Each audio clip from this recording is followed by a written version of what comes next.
You know that feeling, right? Like trying to explain something really specific, maybe the weird noise your car is making or how a particular plant looks. Oh, yeah. Just using words. It often just falls short. Exactly. Language has its limits, and, well, that limitation is kind of what we're jumping into today. It makes sense. I mean, how we understand the world, it's not just text, is it? We see things, we hear things. It's multisensory. Uh-huh.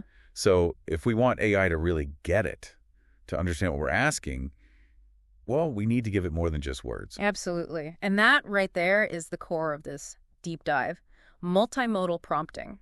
We're looking at a really great guide today called A Guide to Multimodal Prompting. Basically, it's about upgrading how we talk to AI. Yeah, not just typing. It's about showing, letting it hear things, maybe even giving it video, giving the AI the whole picture. And for you listening, this really means getting a much deeper understanding from AI. You can tackle problems that, honestly, were impossible with just text before. And it feels more natural, more intuitive. We're talking about getting those aha moments quicker, tied to the real world, without needing pages of text to explain yourself. So our plan is to unpack what multimodal prompting really is, show you why it's such a big deal with some real examples, text plus image, text plus audio, video. Even mixing them all up. And Yeah. we'll also touch on, where the tech is right now, the limitations. And give you some practical tips, too. Okay, let's dive in. What exactly is multimodal prompting? Can you break that down? Yeah, sure. So, put simply, it's just talking to an AI using different kinds of information, different data types, all at the same time. Okay. So not just text. You might give it text and an image, or text and some audio, or video. The really key thing is the AI processes all these inputs together to figure out your request. So we start with the text prompts we kind of know, but then layer on other stuff like images, photos, charts, diagrams. Right. Or audio could be speech, could be, background noise, music. And video, which has the visuals and the sound changing over time. The guide even hints at, like, code or 3D models down the line. Potentially, yeah. It's like giving the AI a much richer, almost sensory input. And the power isn't just having the different inputs, it's how the AI connects them. Exactly. It's not like it looks at the text, then separately looks at the picture. It understands the link between them. That's how it gives you a much smarter answer. Right, it's the synergy. That makes sense. Okay, so why is this multimodal thing such a big leap? What's the advantage over just typing? Well, think about us, right? Our world is multimodal. We rarely just get text. We see someone's face when they talk. We look at a diagram while reading instructions. Multimodal AI kind of closes that gap. Yeah. It brings AI closer to how we experience things, moving beyond the limits of just text. That feels intuitive. The guide we're using highlights a few key benefits. First up is richer context and deeper understanding. How does mixing modes help there? Well, language can be ambiguous, can it? A word can mean different things. But add a picture or a sound. Suddenly the meaning gets much clearer. The context narrows it down. Like if you say, describe the issue and show a photo of a leaking pipe. Ah, okay. The AI knows exactly what kind of issue. No guesswork needed. Precisely. The visual just nails the context in a way words alone might struggle with or take much longer to explain. Yeah, it's showing versus telling, basically. Okay. Benefit 2 sounds big. Solving previously impossible problems. What kind of problems are we talking about? Well, think about tasks that really need senses. Like, could a text-only AI look at an X-ray and spot something unusual? No, of course not. Right. But a multimodal AI, you give it the image plus a prompt like highlight any areas of concern. Now it can do that kind of analysis. Better. Or think about finding one specific moment in hours of security video. Or identifying a bird just from its song. These things become possible. Those are really powerful examples. Medical scans, security footage, wildlife sounds, tasks that needed human eyes and ears. The guide also mentions more intuitive and natural interaction. Yeah, and that's huge because it's just easier for us, isn't it? Yeah. If you want to show someone a specific color, you show them the color. You don't try to describe it with 50 adjectives. Huh, true. Multimodal AI lets you do the same. Just show it. It cuts down the effort of translating everything into perfect, detailed text. Like, a picture is worth 1,000 words. Finally applies to AI prompts. Okay, and the last benefit mentioned is moving beyond knowledge recall. What's that distinction? So text AI is great at finding and summarizing info it was trained on, right? Recalling facts. Multimodal AI starts to go further. It's about understanding, interpreting, finding insights from the sensory data itself. It's learning from sights and sounds, more like how we learn, by experiencing things. Got it. So less like a search engine, more like something that can genuinely interpret sensory input. That's a big shift. The guide touches briefly on how this works, the mechanism. Yeah, it's pretty interesting. Basically, these models are trained on absolutely massive data sets where different types of data are linked. Like images paired with captions. Exactly. Or audio with transcripts, videos with descriptions of what's happening. Yeah. So the AI learns the connections, the patterns across these different modes. Okay. So when you give it, say, an image and text, it taps into that learned network. Often it kind of translates both inputs into a shared sort of conceptual space. Right. And it reasons there to give you the answer. Almost like an internal translator for sights, sounds, and words. Cool. Okay, let's get practical. The guide breaks down examples by pairs of modalities. Text plus image seems like a really common one right now. Oh, absolutely. Yeah. And it's super versatile, like visual Q&A. You could upload a graph, maybe a sales chart, and ask, explain this chart and what's the main trend in the last quarter. Right. Instant data analysis saves you staring at it for ages trying to figure it out. Exactly. Or another angle, creative inspiration. How does that work? You could give the AI a picture, say, a moody landscape painting, and prompt it. Write a short poem inspired by the mood and colors here. Oh, interesting. Using the visual as a direct creative trigger. Yeah, it's a tool for creators. Then there's problem identification.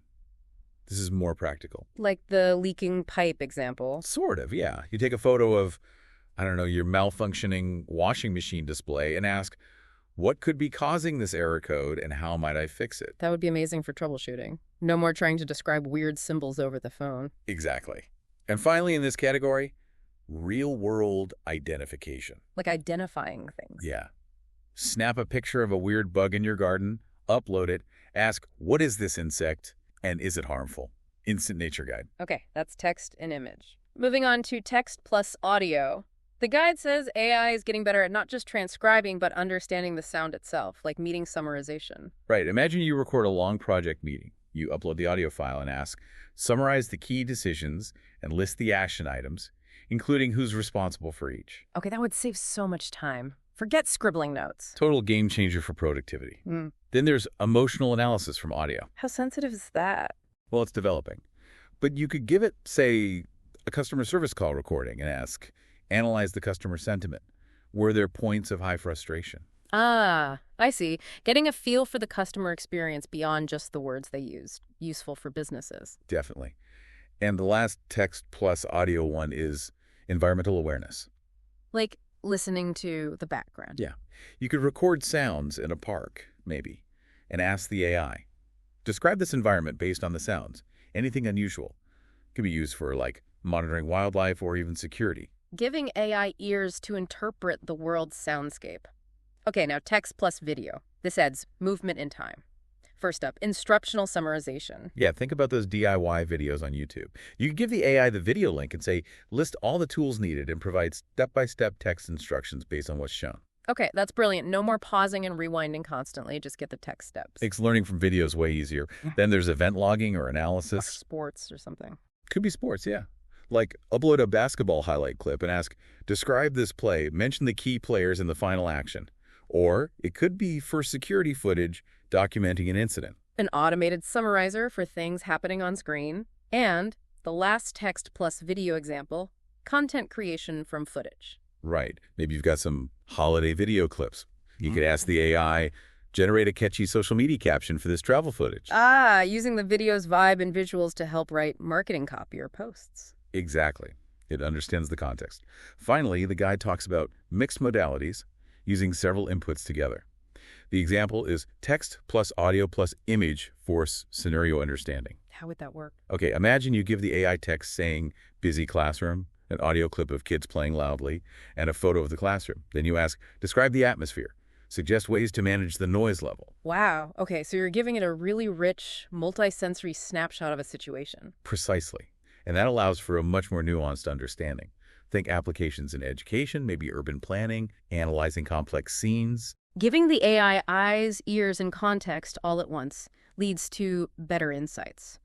Now, this all sounds incredibly powerful, but it's not perfect yet, is it? The guide mentions limitations. Oh, absolutely not perfect. It's crucial to keep expectations realistic. Progress is fast, but there are definitely challenges. Like what? Well, one is processing long inputs, Asking an AI to analyze, say, a 2-hour movie or a day's worth of audio, that's still really hard computationally. It struggles to keep track over long durations. Right, that makes sense. Too much data to juggle coherently. What else? Nuanced emotional understanding. We mentioned sentiment analysis with audio, but AI is still pretty basic there. It might get broad strokes happy, angry, but subtle human emotions, sarcasm, complex nonverbal cues in video. Still a huge challenge. So it might miss the subtext or the really subtle shifts in feeling. Okay. The guide also points to real-time complex interaction. Yeah, think about things happening right now in a messy, unpredictable environment, like a self-driving car navigating busy traffic or a robot interacting physically in a crowded room. That requires instant analysis of multiple, constantly changing inputs. We're still working towards that level of real-time fluency. That level of dynamic, split-second multimodal processing is still on the horizon then. What about the quality of the input? Yes. Quality of input is critical. It's the old garbage in, garbage out principle, but for media. Meaning? Meaning a blurry photo, a crackly audio recording, shaky video. The AI just won't be able to make sense of it properly. You need reasonably clear inputs for good results. Makes sense. You can't expect miracles from bad data. And the last limitation mentioned is bias. Super important. AI learns from data. If that data reflects existing societal biases, like maybe underrepresenting certain groups in photos or associating certain voice tones with negative traits, the AI can learn and even amplify those biases. Right. The AI is only as unbiased as the data it's trained on, something we always need to be mindful of. Okay, so limitations exist, but the guide offers ways to work around them, mitigation strategies. Yeah, definitely. It's not hopeless. First, always provide clear textual context. Even with an image or audio, use your text prompt to be specific, to guide the AI, add background info.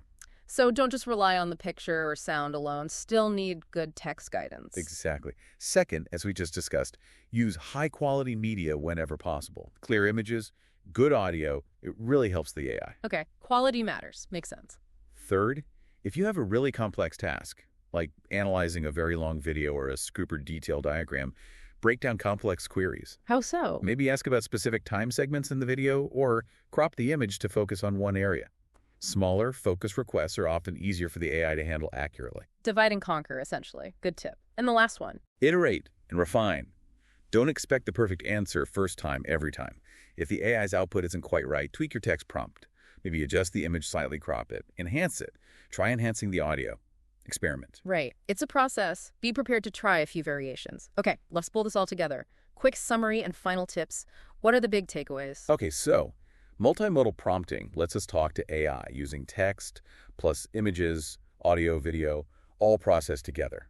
This gives much richer context, helps solve new kinds of problems, feels more intuitive. And moves beyond just recalling facts to actual interpretation of sensory data. Exactly. We look at examples like analyzing charts, summarizing meetings from audio, getting steps from DIY videos, lots of potential. Models like Gemini are really pushing this forward. But we also need to remember the limits, long inputs, nuanced emotion, real-time interaction, input quality, and bias are still challenges. Right, which leads to the practical tips. Yes. Your top recommendations for listeners wanting to try this.